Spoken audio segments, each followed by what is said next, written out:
good morning, and thank you to all of you that are listening in today to our show Pushback. That is the new title of our show, Pushback, here on Patriots Radio, and courtesy of TalkWillingSport.com. And today, via video through the great Robert Knorr and Knorr America. So thank you for joining us. I guess the first thing I wanted to let you know is that the reason why we're doing this show is that we're trying to reach out to people that are interested in looking at all our problems that we have today through the lens of the Constitution and the Bill of Rights first.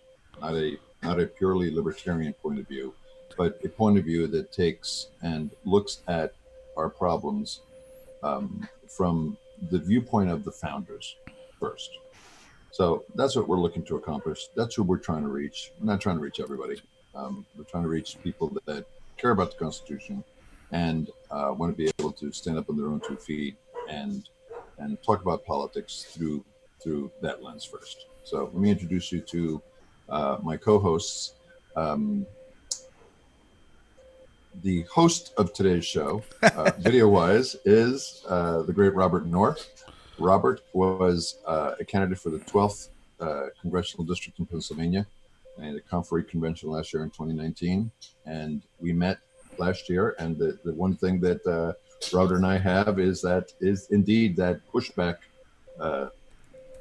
in us for all this type of nonsense that's going on in our country. And also the great Todd Bartley, who will join us momentarily. In today's age of technology, we're in disparate places. I'm in Williamsport, Pennsylvania. Robert is in Clarion County, Pennsylvania, which is about, 3 hours due east or due west of us? Yep. And as we speak right now, Todd is in North Carolina traveling back. So he will join us momentarily. Robert, how are you? I'm doing good. Excuse if there's lag or anything like that. If everyone could let me know if this sounds all right. But yeah, thank you so much for having me. As far as production, I'm not the best at it, so I'm trying. But just to let everyone know, a quick programming note, this will just be kind of a one-off, I think. This will normally be, Todd will be taking care of the production, and so the value will be much higher. And we're going to be getting a new call signal shortly, so we'll let you all know on that. But yeah, thanks so much. I think it's a great day. We got a lot of good guests and a lot to talk about today. Yes. Speaking of the guests, our first guest will be Monir Mamoun, who's a friend of the show. Monir graduated Yale University and is a type of person that is the great prototype of entrepreneurs today. Very skilled in science and in business and in media, and has always been that way since I first met him back in, I guess it was 1999 or 2000. Where I helped produce a radio show for him, or a TV show actually, at a cable company in New Jersey. And we've come a long way. He's a friend of the show, and today he'll be talking about something that is something we haven't heard anywhere else. And that's what we'd like to try to do, is try to bring concepts and ideas that aren't being talked about anywhere else. And the thing that he's going to talk about is economically what comes next, given what's happening with COVID. But I hoped that before we went to Monir, that you could talk about a little bit, Robert, about give us a 2-minute roundup, and then we'll go right into Monir, as to what's happening in Clarion County business-wise. Tell us give us a snapshot of what's happening there in it's not so much flyover country in the middle of the country, but it is flyover country in Pennsylvania, no? Yeah, right. And so, for those of you who don't know, Clarion County, Clarion itself is about an hour and a half north of Pittsburgh. It's rural Pennsylvania. I've lived here my whole life. The way most people here live paycheck to paycheck. It's the reason I do my show, because the people around here that I love, that I feel like don't normally have a voice. It's bad. It's looking very bad here. For example, the majority of jobs in my small town would be from the university, which is shut down. Then we have trailer factories. Those have just started up when we went to phase yellow like a week ago. But it was really bad for people that were at those places. Many of them were couldn't get in touch with unemployment offices. They couldn't figure out how to get this money that was coming from the federal government. And then, of course, the worst is small businesses. I know people that own bars and restaurants that LCBs waiting outside of their bar. That's the liquor control board, waiting outside of their bar every day to make sure they don't serve someone 5 minutes too early or no one's in the building too often. There are people that, several restaurants I know around here that I've talked to people that own them that say we will probably never open up again. So it's very bad. And there's a mix of people, one of the things that I think the Republicans did by going along with this shutdown that was very dangerous for them politically is there's a mix where there are a lot of people that are saying, hey, I'm making more money staying at home, so I just want to stay at home. And, I think we should have some sort of universal basic income where the government sends me a check every month so I don't have to go back to work. When horrible incentives. Right. When it comes to voting time, are those people going to say, hey, I'll vote Democrat? I want these free checks, not realizing kind of the repercussions that something like that could potentially have in the future. And, now, was there a time for temporarily sending these checks? Probably. I think that that's true. And I think Monir will be able to speak more to that. But I don't know that that's something that we could sustain long term. Yeah, no, without question. And we'll talk about more of the Gestapo type tactics that the state of Pennsylvania has used against business and against the electorate. But let me introduce you to the great Monir Mamoun.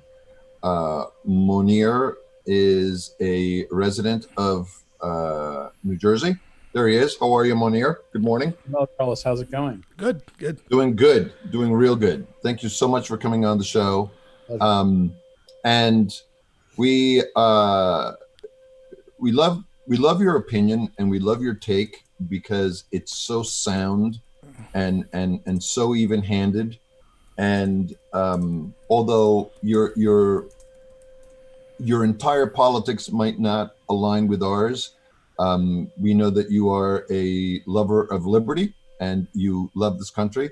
I will never forget, as long as I live, one of the greatest moments of my life was spending Christmas Eve at your family's house in Morristown. And we talk about that still every single Christmas Eve, and we will cherish it as long as we live. And we could never, thank you enough for that memory. But a great American, and I wanted to basically have you on here with us with Robert to talk about specifically something that no one's talking about, and that is, what comes next economically. Mm-hmm. Okay, everyone is scared. Everyone doesn't understand how to engage. How do you grab this problem? And as Americans, we always think that we have a way of being able to get through.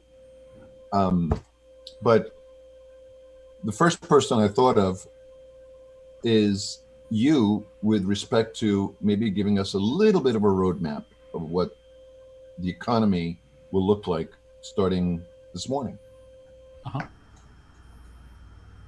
What comes next? What comes next? So what comes next?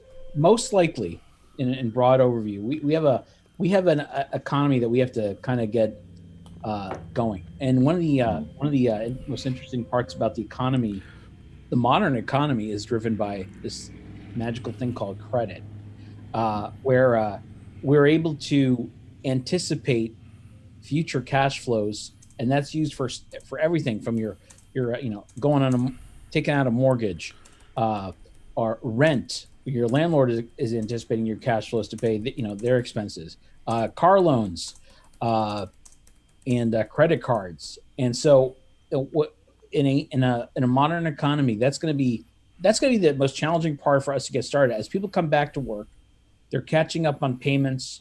We're trying to unravel debts that have been accumulating, and that's going to take a combination of people working, as well as private sector starting to warm up, and also the public sector, the government getting involved too, fill in the gaps in the meantime. That's going to be the big picture issue that we need to solve as a society, as a country, to keep going. And what was the condition of the credit markets before the virus hit, in your estimation? I mean, how healthy was it? I know that we see. I know that the regular layman looks at the stock market and says, "Oh, Robert, the stock market's up 1,500 points," and somehow that equates into some great thing for America, or at least if you listen to our president, he thinks that. And I'm not taking a shot at him. It's just how everyone thinks, right? Market's up 1,500 points. There could be worse things. What was the condition of the credit markets before this happened, in your estimation? Well, I guess I'll take it from the biggest pieces. One of the largest aspects of the credit market is the housing market, mortgages, and so forth. In the 2008 era financial crisis, there was a lot of risky lending happening. Those underwriting criteria in the wake of the kind of recovery were tightened up considerably, and so most credit going into this modern era has been pretty solid. Underwriting for mortgages is pretty responsible. They need to make sure that you're going to pay your bills before you get a loan. So, overall, people were making their obligations. Credit cards are, done, by FICO score statistically. And the whole system was kind of like, the way I think of it is a bunch of spinning plates, and pretty well balanced. The weakest link in the chain is probably the fact that most Americans live paycheck to paycheck. Most Americans don't really have a lot in the way of savings. And so when you get an interruption that happens for an individual family, that's an individual family crisis. But when you get an economy-wide disruption of income, that's especially focused on people who are earning less than $50,000 a year, is what we're seeing for a lot of jobs. That's going to have serious ripple effects, because that's when the plates start falling. Right. So that's the challenge we're dealing with now. Yeah, and that's Rob Noor here. Thanks again for coming, Monir. I took my video off because it was lagging a little, but that's all right. I have a face for radio anyway. So, but no, we're seeing study numbers come out from the federal government that are suggesting as many as 40% of people making $50,000 a year or less may have lost their job during this. I think a lot of people don't understand the interconnected nature of the economy. So, can you explain what happens to the economy as a whole when people that are on the lower end of the spectrum like that all of a sudden lose their jobs en masse? So the ripple effects tend to happen pretty quickly as soon as the picture becomes clear. And I'll go back to, again, one of the largest chunks, which is the mortgage market. The mortgage market is interesting. It's the way it works is you have people who want to borrow money to get into homes, and who the organizations that mediate that process are mortgage brokers or mortgage loan origination companies. The model has changed over the last few years a little bit in the way how those companies relate to banks and the banking system. But long story short, you have people who are looking for the vast bulk of mortgages are mortgages that are in one way, shape, or form backed by the government in some way. So you have a brokerage, they lend to a homeowner. On the other side, you have an investor who's going to lend money on a temporary basis to the mortgage loan origination company. And so what happens is those investors, that could be large pension funds, for example, insurance companies, large banks, they provide these huge lines of credit that are contingent upon certain risk classes for these loans that they expect to get paid back on a statistical basis. They look at FICO scores, et cetera. And without adequate assurance that those investors will get paid the money they lend out, the credit markets start to freeze up. And the government plays an extremely important role in almost any mortgage under about $510,000. That's kind of the limit in most areas. It goes up a little bit in other areas, but those are the limits to where the government will ensure that those creditors get paid. So Fannie Mae, Freddie Mac, FHA, these are names you might have heard of. Those are the big government-sponsored enterprises that ensure that credit flows in the economy. Car loans are a little different. Credit card loans are a little bit different as well, but they all work on the same concept, that the investors who are investing money in those systems expect to get paid on regular schedule. And when that doesn't happen, or when they expect not to get paid, they stop lending. They stop making money available. And then you get the credit markets start to seize up. So right now, the most important thing that government can do to keep the money flowing is to make sure that it's given those big players, even though, people may feel emotionally they do or don't deserve it, but those big players are necessary to keep the system flowing. That they're a big part of the spinning plate system that we've got. So economically, what is the thing that concerns you the most? What is the thing that you're worried about the most?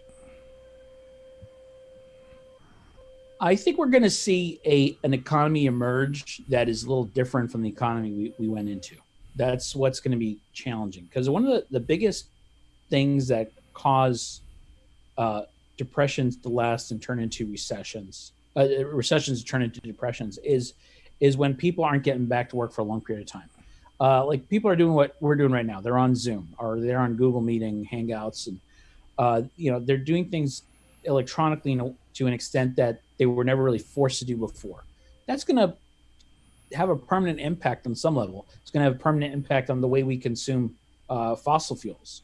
It's going to have a permanent impact on commercial office space and how critical it's considered for businesses getting started. So that's going to have a lasting structural impact. Going back to restaurants and eating out, that's going to be it's going to be a long time. Really, we're going to have to have a full cure or full treatment for coronavirus for that part of the economy, which employs 15 million people in the United States to get back to capacity. 15 million. That's basically 5% of the entire U.S. population works in a restaurant. It's pretty incredible. So as restaurants are coming back online, they'll be back online maybe at 50% legal capacity.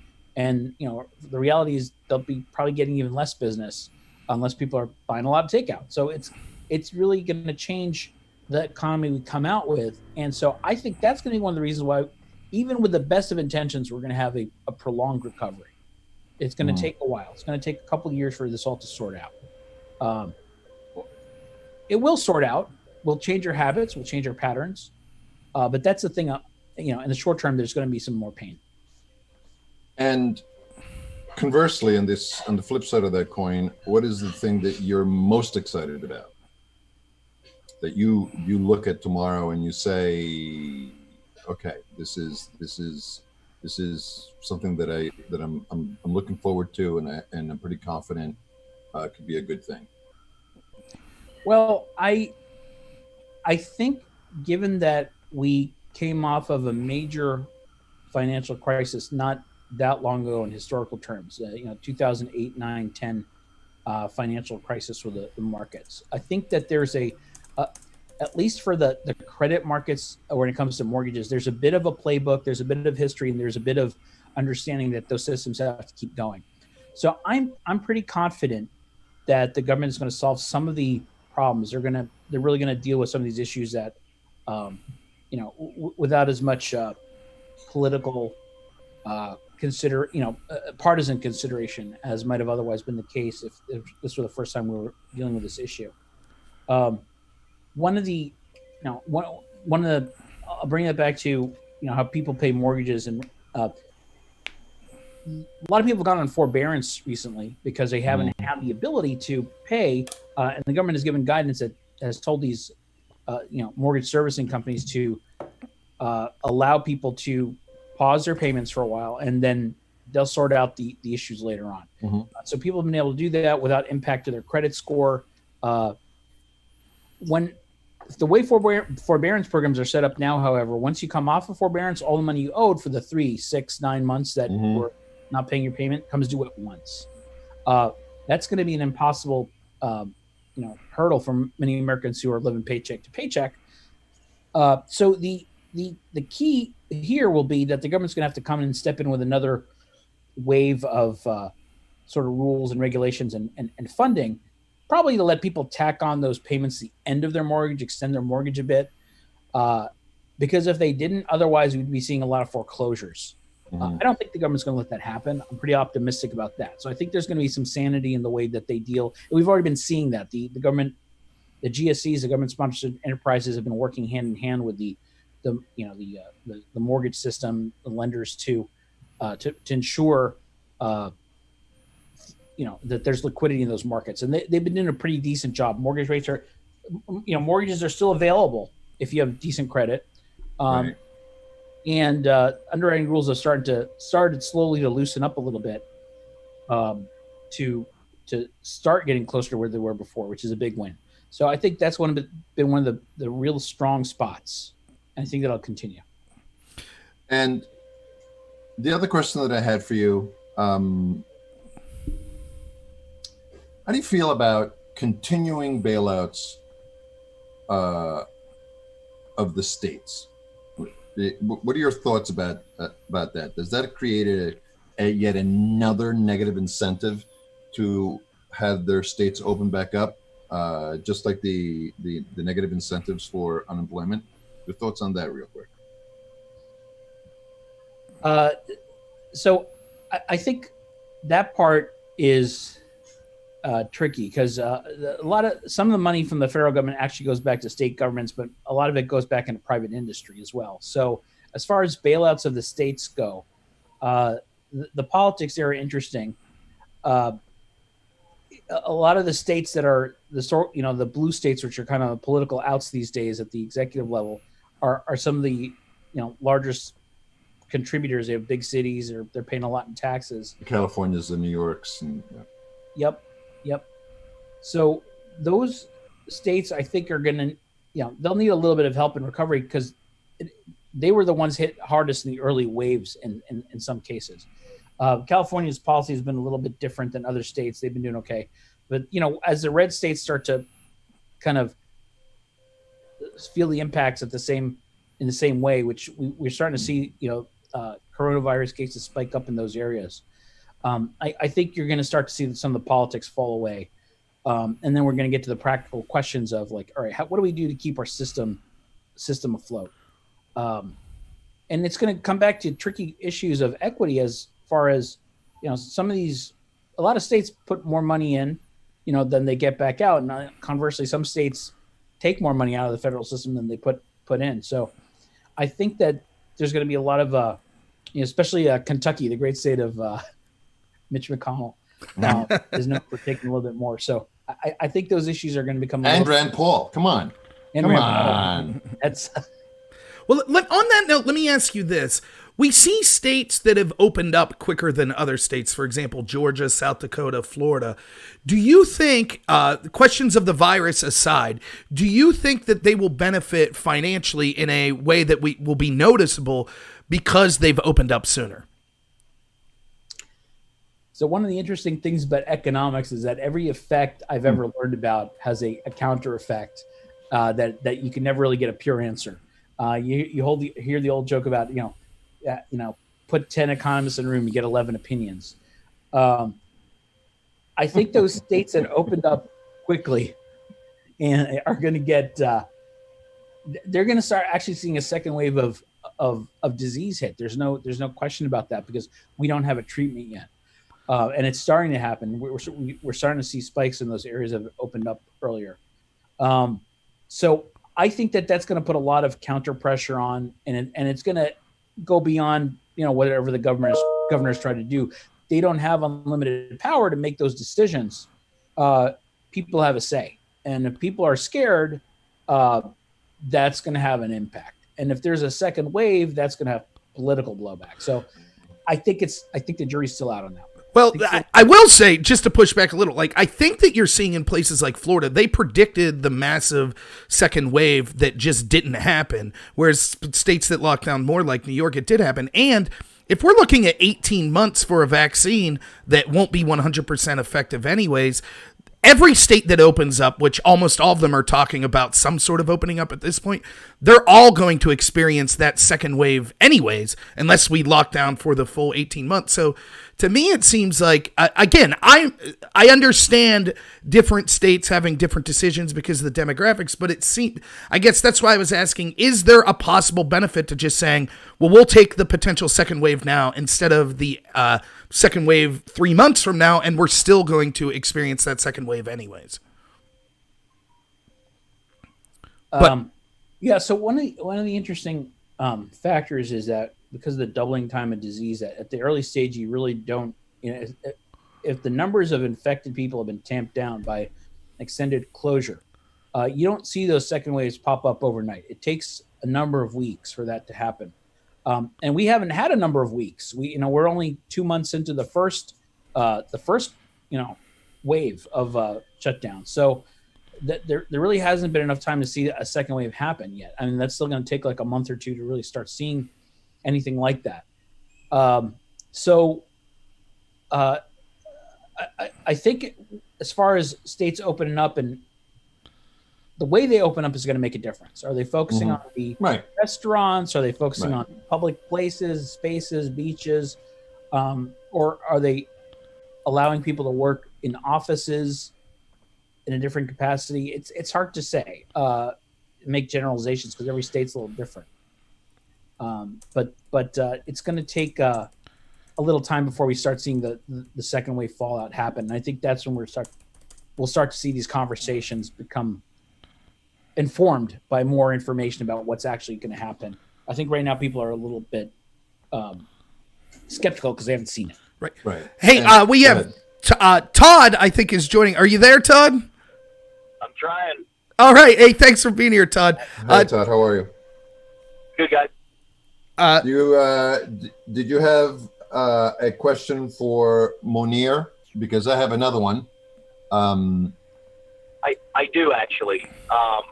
And the question is, in regard to the second wave of potential coronavirus spread, and it relates to flu vaccine as well. I mean, people still get the flu, even though, we have a vaccine and treatment and everything else, and people do die from the flu.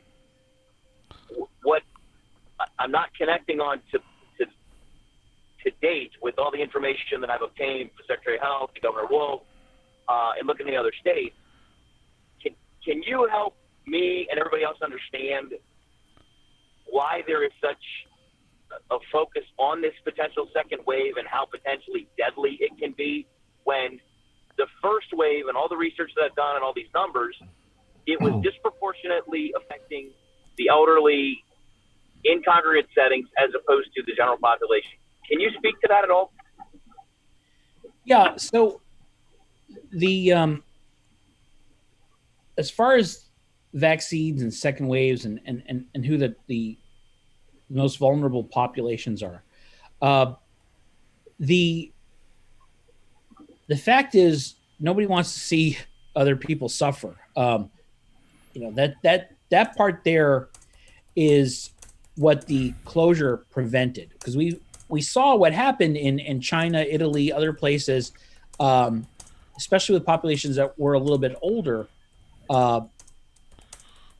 The presence of a vaccine or not is going to make a difference to how we open up for a couple of reasons. First off, if people start seeing a second wave, it's going to tamp down consumer sentiment. And that's the thing where it's like once bitten, twice shy, twice bitten, and then you're really going to, see people start to get a little bit paranoid about going out. So one of the ideas with a second wave is that, a lot of people don't believe that there was a first wave in the first place, because it's a chicken versus egg thing. If we hadn't had a lockdown, we probably would have seen the system here get overwhelmed the same way we were seeing that in other places. It's only a few hotspots in this country, for example, New York City, where there was a period of intense crisis. But there are other countries where people actually, they had hospital systems going to triage and people couldn't get ventilators. That's not just affecting people with coronavirus when the hospital system starts to break down. That's affecting everyone who needs to go into a hospital. And it makes it so that people are less likely and less willing to go into a hospital setting. So people forget that the medical system is actually 20% of this country's GDP. It's huge. And from that perspective alone, having that system get overwhelmed with patients is a problem. That's one issue. Second issue is our hospital system is we don't have a coherent national healthcare system. So when we have a flood of patients go into the system, emergency care, people who are, older, Medicaid or Medicare based compensation, the hospital system's taken absolutely huge financial hit. You're seeing a lot of hospitals lay people off. So not only from the point of view of the healthcare system, but consumer sentiment in other sectors, especially the sectors that are dependent on people going out, like restaurants, like tourism. Those are the parts of the economy where a second wave is going to have a really huge material effect. And it only takes a few percent drop in an economy for the kind of the rest of the sectors of the economy to start hurting big time as well. So it's because we have these complicated webs of economic relationships. If you have a couple of sectors that are going to get particularly hard hit by a second wave, we all get hit. Right. So that's going to be the big impact. How are you coping with this financially? You're an entrepreneur. You have a lot of fingers in a lot of different pies, and what kind of insight can you give us based on what you're experiencing? Well, my personal experience is maybe, I kind of belong to the class of workers who are very much able to work from home. So I got lucky there. My main occupational, the things that I'm doing these days are based in technology and based in the mortgage market. So those two industries have been very amenable to, working remotely, working from home. So for me, it really has not been a pronounced, a very big personal impact.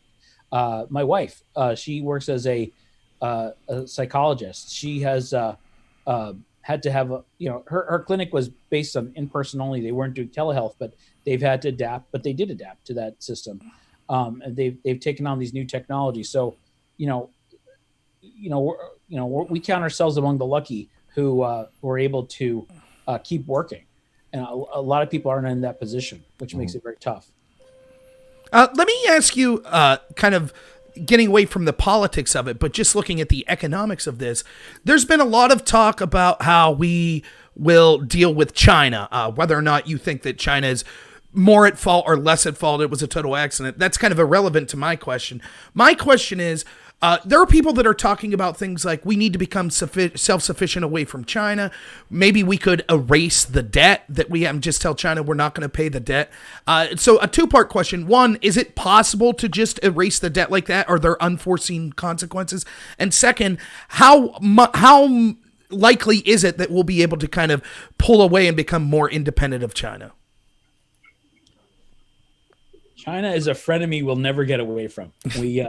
We're married to China long term. We can't default on our debt to China because what they call the full faith and credit of the U.S. government would be sorely tested. The ripple effects would indeed be pretty dramatic. Low interest rates that have been keeping the economy propped up depend on faith in the credit system. If creditors think they won't get paid, those rates will instantly shoot up. It's not just China, that we can't target China. In other words, there's no way to do that using debt as an instrument. The confidence effect there on investors will be severe. So and there's going to be there are going to be opportunities for us to work ourselves off of the same kind of dependence on China, but it won't be as dramatic as people might hope or think it to be, because we're in this for the long term with them and they're in with us. And the other factor is China is a much bigger country, and they are growing, and they'll get to a point where the dependency really goes the other way, in terms of we won't be able to separate from them even if we want to. That's going to be a fact we need to deal with. So I think we have to be careful about how we curate and manage our financial house, and we have to respect our own system as well. So I don't think I think we could, try to build more factories, build more plants here that we need, keep our technology closer to home, start getting supply chains for electronics built out more in the United States, encourage investment. For example, Taiwan Semiconductor Company, which is one of the hugest manufacturers of computer chips. One of the good things the Trump administration has done is help to encourage them to make a massive investment in the United States. So they're building out a huge factory in Arizona, and they're working with the government. Apple buys a lot of chips from them as well. So they're going to be, the more investments like that, where we could have high technology come back to the U.S. That's the kind of thing we should be. That's the way we should be competing with China.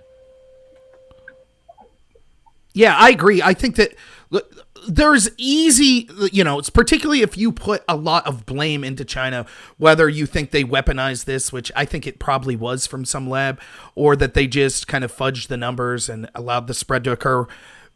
It's nothing's ever so simple as just to say, well, then we'll just shut them off. It sounds good to say that politically, and don't get me wrong, I'm all for becoming more independent of China and putting the blame where it's due. But I think that too many people want these oversimplistic solutions that's just like, well, we'll just make everything in the United States. We'll just immediately start doing that, and then we don't need China anymore. And I feel that we're too far along in our relationship with China to be able to just have a clean break like that. We are very far along. We're tied together intimately with them. So yeah. So the that clean break is not going to happen. And that's going to be that's going to be a larger political struggle down the road, because our systems are so different, and our way of relating to freedom of information is very different. But we have to find a way to keep working with China that also takes into account the fact that they have an important role in getting more responsible with how they relate to the rest of the world as well. For example, coronavirus showed that they can't just keep information in house and expect there not to be some pushback. Delaying information about the coronavirus for even a few weeks definitely had a huge impact on the rest of the world, and that's a limitation of their internal political system, as well as just as much as it is a limitation on how effective they are in communicating with the outside world. Todd, you got anything else? Just economically, specifically the state of Pennsylvania, they went into the pandemic with a pretty significant budget deficit, and now we're in a position as a state that's even worse off. What's your reaction to the states that were pre-pandemic in bad positions and now exponentially worse in the pandemic? The shortfall in state budgets, which has been happening for a while in a lot of states, right now has definitely been exacerbated. You have states that are very large states that have been suffering in that respect as well. So probably about 2/3 of states, somewhere between 1/2 to 2/3 of states, have a budget deficit, and that's coming up to this year. And now basically most of them are going to be in some kind of shortfall, lack of sales tax collection, and hits to the state income tax in different states. Alaska, big drop in petro revenue. Texas has been hurting pretty badly. So that is, I think, going to really require some kind of government credit lifeline. It's unlikely that we're going to go for more than a year or two, I think, without that happening, because you will start to see. I don't know how effective it will be for states to declare bankruptcy, and I don't even, there's some question of how legal that would be anyway. But I think we will have to have some kind of government bailout, and to what extent and how broadly that's distributed, I don't think we've gotten there yet. Carlos, you're muted. But Yeah, I agree. It becomes it's a very difficult question of what we do individually with these states, and it's starting to bring up all sorts of kind of political discussions. I'm someone who's a big fan of federalism, so we're starting to see kind of, I think, cracks in people's frustrations where you're seeing certain states say, well, hey, we don't think we should bail out that state. As you said earlier, though, then there's a question of, well, before the virus, were some of the states now that are blue states, maybe they were contributing more to the federal budget than now. So one of my fears politically, the ramifications of this might be further division between what we call red states and blue states that we currently see. Yeah. So a couple things, like, states actually can't legally declare bankruptcy. That's an option allowed to municipalities. So they're kind of going to be sucking wind for a while, is what it boils down to. Yeah, but Cocaine Mitch said they could. Well, he'd have to pass the law first, and the House would have to pass that law with him. So, So what were you saying? Go ahead, keep going. well, the issue of like what states are donor states, that's a politically loaded one. In a worst case scenario, you could have states rebel and do something where they say, hey, don't pay your federal tax yet, pay your state tax first. Mm-hmm.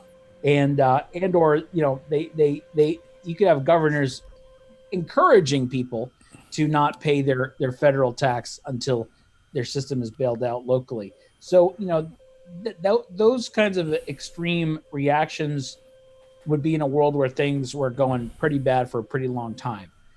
But there's federalism is as much a cultural construct as it is a legal construct. So you could see some impact there, and I think that some of that rhetoric around bankruptcy is not likely to pan out in real life. I think there'll be a settlement of some kind for the immediate needs that states have, and then in the longer term, states do have to start getting their financial houses in order because they don't have the ability, unlike the federal government, to print money. So yes. that colloquially, we call that "okay, boomer." We'll see if that happens. In closing, and I want to thank you very much for coming on and staying a little bit extra. This is one of the things that I saw that this week that really concerned me, and that 27 million people lost their employer-based health insurance since the crisis began. That's gonna leave a mark, right? Absolutely. I mean, again, like the pre-crisis, the healthcare system was about 20% of the economy, and we've already seen a lot of hospitals start to lay people off because they're not getting compensated for people coming into the emergency room because of coronavirus. And then when you have the shortfall in revenue that comes in from people being laid off at work, that shows the fragility of the system that we have right now, and that it's set up for business as usual. And when we have a mass crisis where it's not business as usual and that persists for a while, that's where the cracks in the system become apparent. They're not cracks if things are going. If the plates are spinning, they're spinning. But when they start falling, and it gets hard to get them back up because we have that system set up in a way that's not that's very heavily dependent on the private sector. When the private sector is unable to provide health care the way it has been, I think that's when you're going to start seeing some of the more extreme rhetoric politically take a back seat to the practical considerations of, hey, we need a hospital system. We need to get people back into care who need it.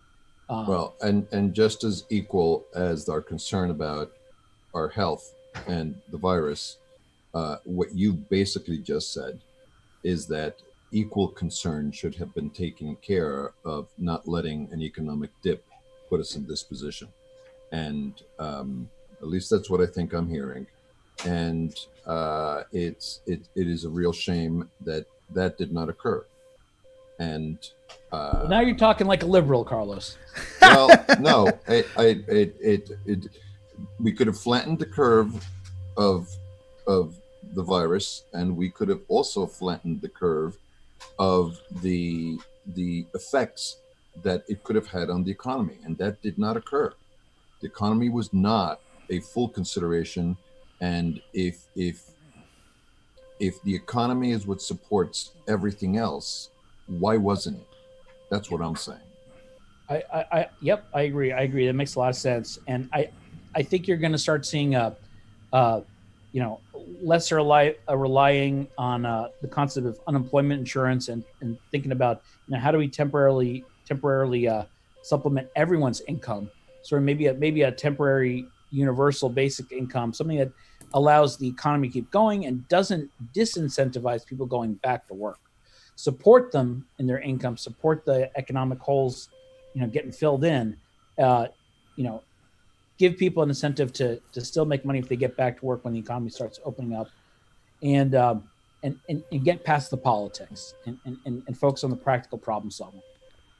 Speaking in the last question, I promise, of practical problems, what would have been wrong with the governors saying, we think that this is going to be a long-term situation, between 9 and 12 months, we're going to have to shut down, and it's going to cause 1 million lives? What would be wrong with saying that?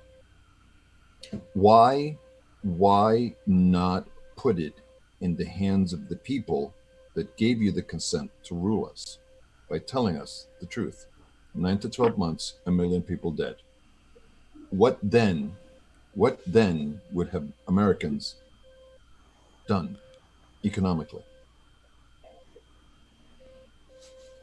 See, Yeah. that silence is something that was owed us. We needed to be the ones that decided, not the governors. Us. Because then I would have taken care of myself. Robert certainly would have taken care of himself. You would have taken care of yourself. 1 million people are going to die. 9 to 12 months, we have to shut down the country. What do we do now? See, that we should have gotten to that question much faster, and still no one's asking it.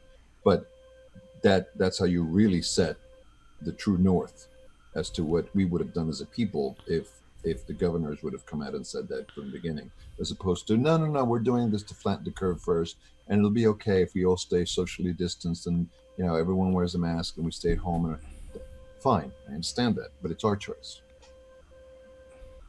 Well, one of the powers and the limitations of having a diverse and free system is differences of opinion, and I think it would have been great to have you know, more coordination across the states. At the same time, is that the American way? Ingenuity, yes, that is the Ingenuity, American way. yes. Yeah. Agreement, not so much. Right, and I think touche. And I just, real quick, my thoughts on this is, again, we could disagree on, I know we're not going to agree on everything politically, but what I would have liked to have seen from people, and I blame the Trump administration for this, I blame Tom Wolf's administration, so across political parties, just transparency in why they're taking the actions they're taking. For example, transparency in how do I apply for a small business loan? Transparency in why are we shutting down the way we're shutting down? And I think there's been a failure of leadership across the board at not trusting the American people with the truth. And look, our leaders are going to make mistakes. They'll make bad decisions. That's understandable. But what's not understandable is hiding the truth from the American people. And I feel that they had a tendency to not give the information as much as they should have. Right. And if we were in it together, it required a larger contribution from us, and we never had one. And especially in a lot of these general assemblies across the states. That being said, we've taken a lot of your time. And we hope that all you and your family are all well. And we look forward to speaking and talking to you again about economic issues that affect our country, and look forward to having you on the show. Thank you so much for coming on. Thank you so much, Carlos. Appreciate your time. And Rob, too. It's great being on here. Thanks so much. Great as always. All right. So, Robert. He didn't thank Todd, by the way, but that's normal. We can't see Todd's face anyway. It's okay. I'll just call the governor and Secretary of Health. It's all right. There you go. Yeah.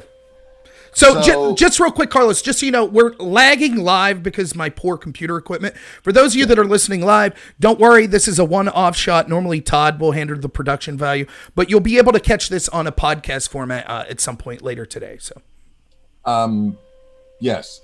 So, Todd, talk to us about what the latest numbers are in Pennsylvania and your thoughts about what happened this week with our venerable governor. So the numbers, as expected, are trending downward. And the governor and Secretary of Health had to concede that point yesterday, which is why they're moving 17 counties to green next Friday, which Lycoming County was not one of the counties moving to green. It's all because of Monir Shore with the spiking cases that they have. But generally speaking, the community spread, that was why we had to go to lockdown in the first place, is starting to drop.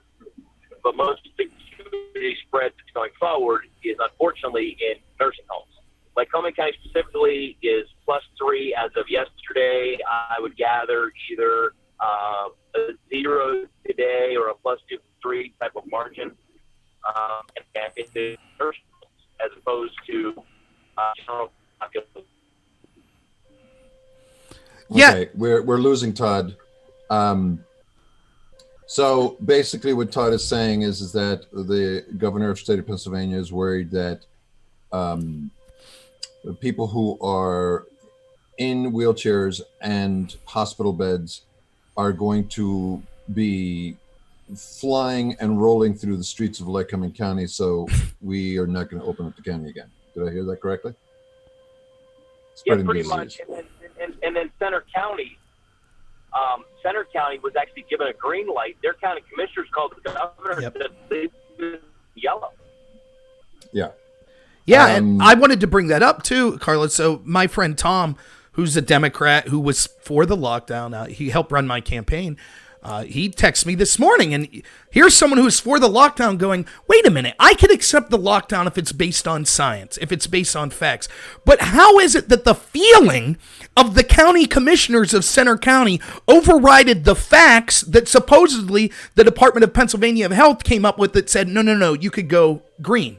And that's, I think, one, at the end there, what we're talking about with Monir, that's one of the great frustrations of people, in that there seems to be no rhyme or reason for how many of these decisions are being made. For example, as Todd correctly pointed out every time we've done this show, Sullivan County had, 2 cases? So how do you explain to a business owner in Sullivan County that they need to remain shut down? And so it has a side effect of, let's play devil's advocate. I don't think that the Department of Health is correct on what would have protected us from the virus. But let's say they were right. In order for that to be effectual, the social distancing measures that they're suggesting, they need people to buy into it. They can't force us all by law enforcement to listen to what they're saying. They need us to individually say, yes, this sounds like a good idea. When you have them making decisions like, well, we think that Center County should go green, but the commissioners overrule that based on no science whatsoever, that lets the people know these people have no idea what they're doing. And because of that, they're not going to listen to the measures, the social distancing measures that are being suggested by the Department of Health and Governor Wolf. Set that aside for a second. Tell me what the political implications going forward are of the Center County commissioners. They're not going to get CARES Act discretionary funding if the governor holds true to his word. Yes, exactly. Right? Isn't that what Wolf said? If you don't listen to their recommendations, you won't get that funding. Of course, it'll be different now that it's... I posed that yesterday, and it was not asked. Right, of course. Because it'll be different when it's, we're not going to listen to the wolf on the side of more caution, on the side of more lockdowns. Those that wanted... Longer term, Robert, what is the implications of those commissioners longer term? Well, I think that you're going to start to see the people of Center County become infuriated and want these people replaced.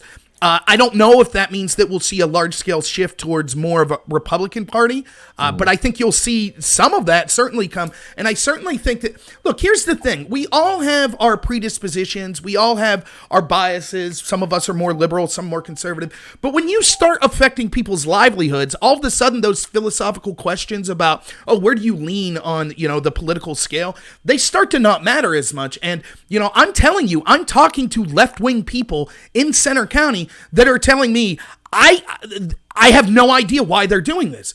I can't believe that these commissioners are overruling the governor in a way like this. And they're even starting to question Governor Wolf and the Department of Health. So, I think that you could see this politically swing to, it's not that, I think federally, I don't think the Republicans are doing a very good job.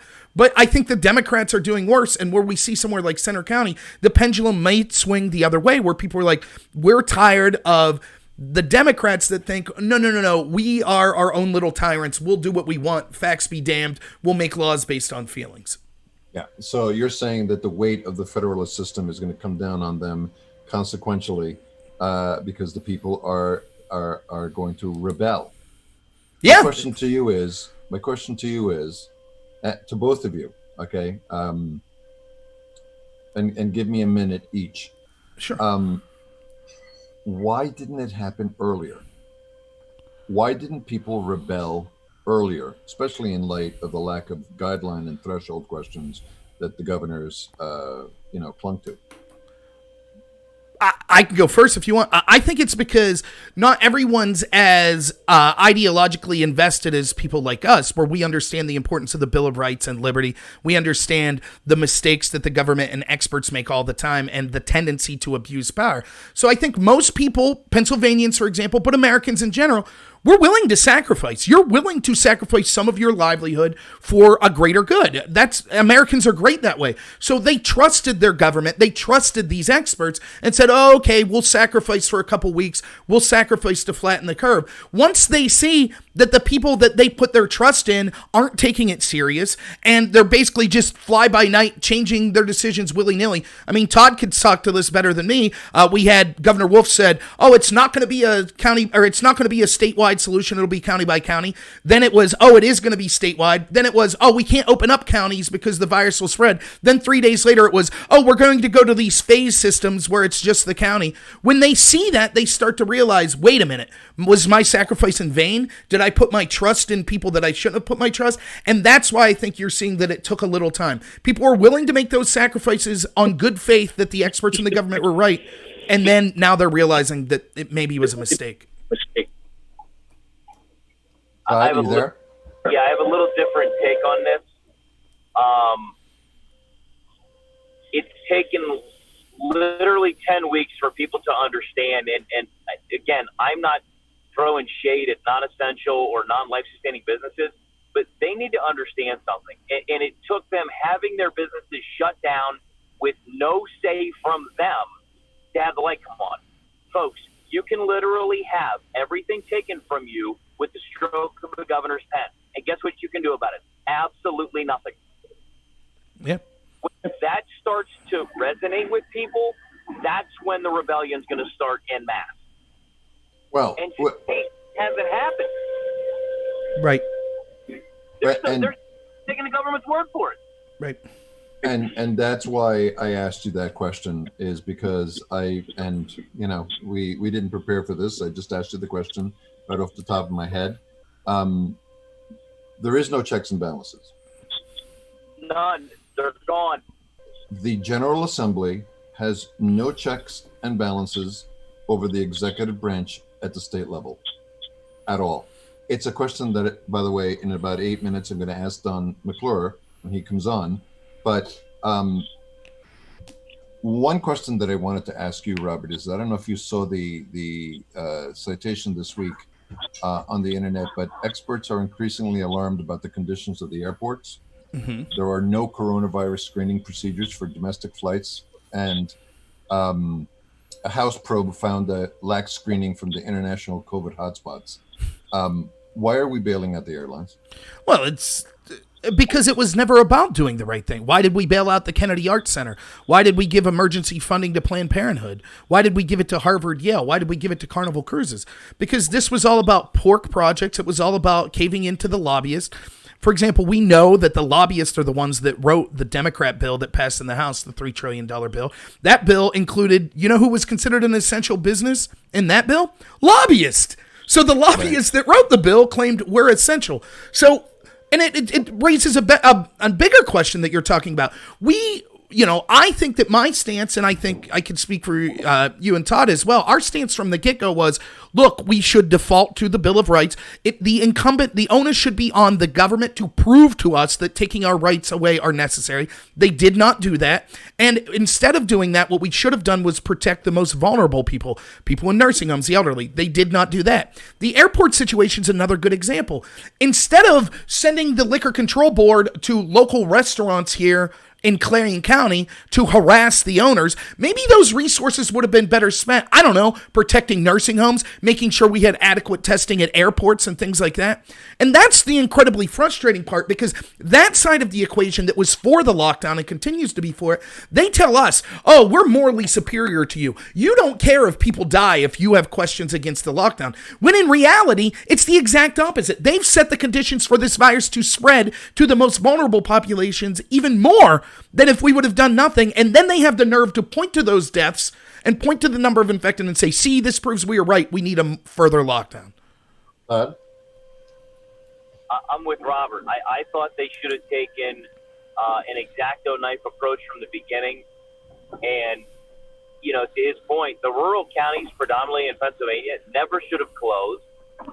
And you can see the case counts now. But because Philadelphia was potentially overwhelmed in its proximity to New York City, and then you ended up with the collar counties that are commuter counties, New York City, the Poconos in that region, and then northeast Pennsylvania. I understand you need to close those, but the rest of the state had case numbers that were never, as I referenced earlier in the week, and it's funny because it was like they took my numbers and then went green in 17 of 18 counties, and now. How ironic is this? I read in an article on whatever that was, Tuesday or Wednesday, and said 57 of 67 counties could be within the green within 10 days. And what's going to happen? By June 4th, June 5th, 57 of 67 counties are going to be in the green. Mm-hmm. Really, Doug? I mean, if you want to give me the job, I'll take it. Right. Yeah. What is, and we are 5 minutes away from Don calling in. Okay.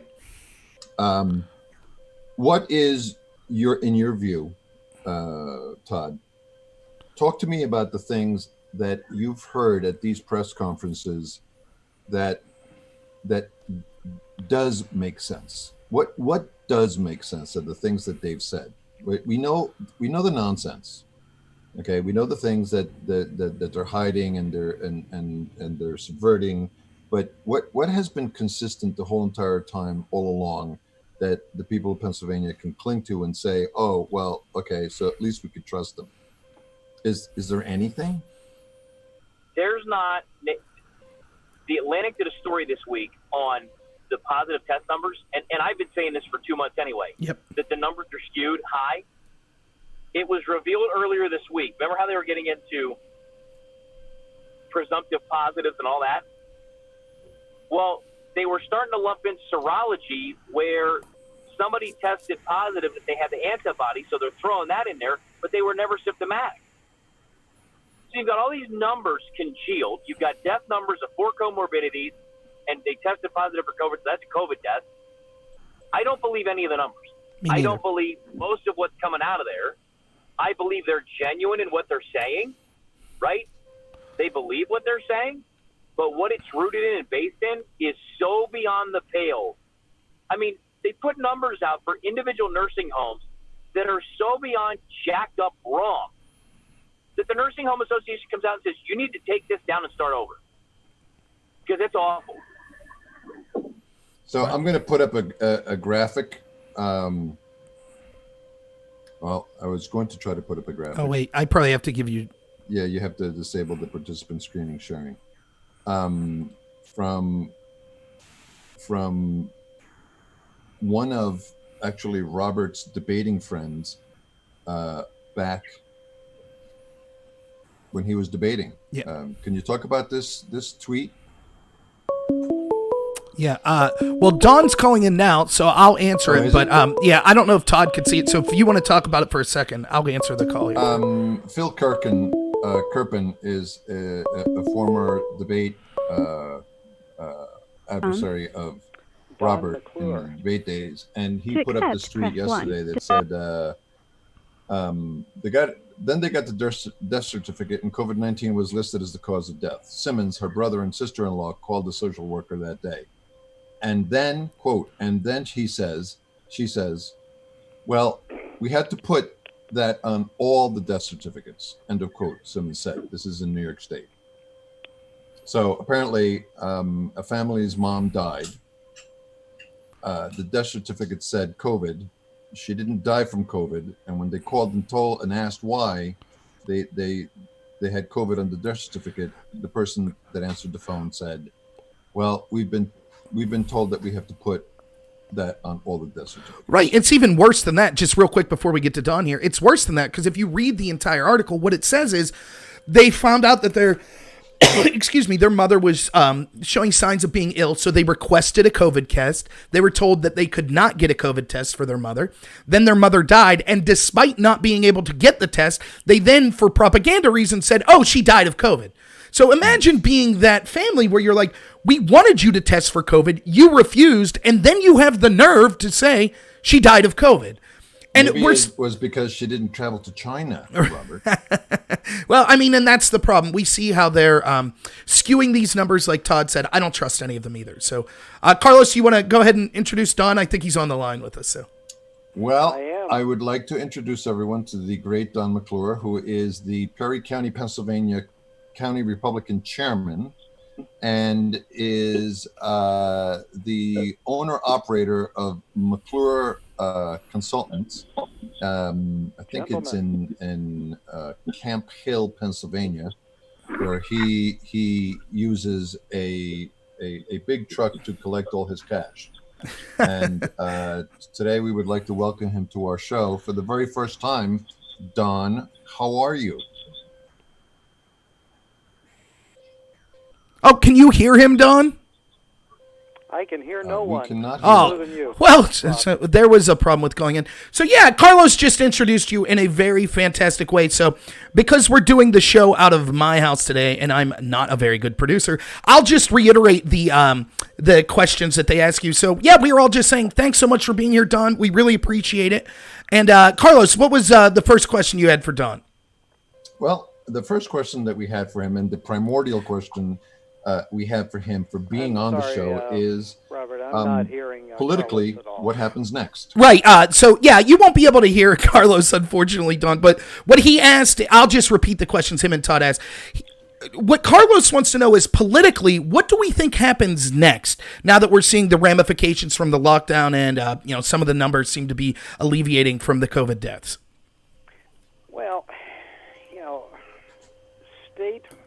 statewide or federal? What's your take? Where do we want to go? Let's start with statewide. Statewide. Well, I tell you, honestly I don't see where we are going to have much of a change in Pennsylvania. I fully expect that the personalities, as they are in place, and understand, Robert, that that to a certain extent the Commonwealth's politics under Governor Wolf and the current makeup of the legislature have been effectively baked in the cake for nearly 6 years now. Mm-hmm. And I fully expect that we will not see any radical change in how Pennsylvania does business moving forward. Now, I know that that's a fairly bleak assessment of where we're going to go. But, let's understand the personality of the governor. He has been generally a hands-off administrator. We have seen throughout the COVID crisis firsthand that he's more than happy to allow Rachel Levin to take the lead on policy matters. Mm-hmm. And he's there functioning largely as a spokesperson, until he's challenged. And then he raises up and refuses to hear both sides. He digs in, and he exercises his authority, and he does not want to be challenged. We've seen that in how he has treated the counties that wanted to go yellow, threatening to take away their state funding, discretionary funding through the CARES Act. In turn, we have seen him treat business owners with the threats of loss of licensure. This behavior is not going to change. This is who the governor is, and every governor has a personality. This is just the man that Tom Wolf is. The legislature, on the other hand, doesn't have the votes to override anything that they would want to pass to alter the landscape. Consequently, they can pass every piece of legislation to rein in gubernatorial power moving forward, and it will be vetoed. And the legislature does not have the votes to override. The Democrats in the state House and the state Senate are not going to intervene to stop gubernatorial power. They're not going to embarrass this governor. And in the end, I think that what we really are going to see is stalemate. Now, there's a third factor in here, and that is the statewide media. I would like people to compare and contrast the state media versus the national media. When the president speaks, and the president sets an agenda, and I don't care whether we're talking Trump, Obama, or whoever's to come and whoever has followed, when the president speaks, that story instantly becomes national news. You don't have an equivalent state media. What you have is media that is effectively fragmented throughout the Commonwealth, and the lead story in one place will not be the lead story in another. Consequently, without that concentration of message from the media, I don't see where there is going to be any driving public outcry to affect any change. And then finally, the fourth piece of this is that if we were looking for any kind of radical alteration of public policy, the Commonwealth is broke. We don't have money to affect significant change. We entered March with a $300 million revenue projection surplus. We left March with a $200 million revenue projection deficit. I've been told by my own state senator that we're looking at somewhere in the neighborhood of about a $4 billion at the outside structural deficit that they will have to negotiate away and solve in this budget season in June. There's not enough money for radical change.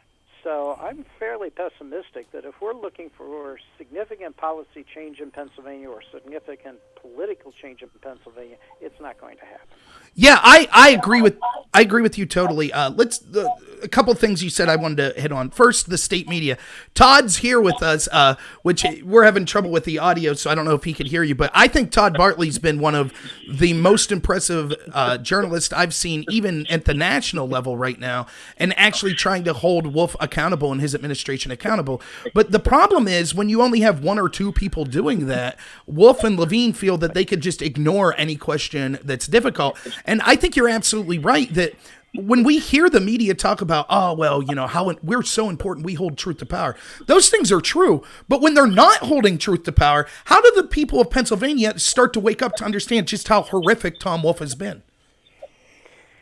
Well,